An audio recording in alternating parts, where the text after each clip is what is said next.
fa zavatra tsy hoe nanaitra moa zany fa tonga tetsy Mahamasina de matoany Rajoelina zay natsiaro ny fahiny fiarahana tamin'ny Maki de Madagasikara de tonga nanotrona ary nijery ny lalao ny Maki Omar zay.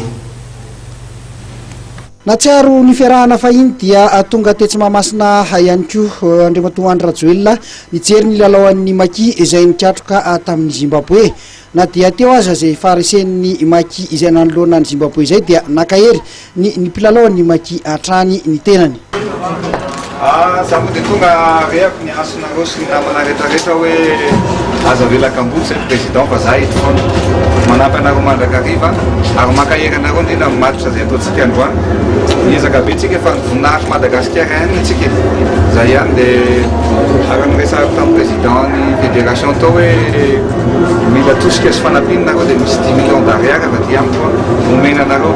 Tsy mbola kivy araka izany ny mpilalao Maki araka ny nambarany José kapiteny fa mbola hiady hatramin'ny farany satria mbola misy ny fanantenana. Toerana tsy maintsy atao ny lalao satria raha maresan'ireo anankiroa regny dia mbola misy an'ilay fifanitsanana ty Aropa.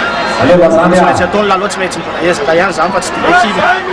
Nizotra araka ny tokony izy avokoa ny fikarakarana rehetra hoy Andriamatoa Marcel Rakotomalala filohan'ny fédération ary mbola nanantena fahotavavoaka isika amin'ny lalao manaraka.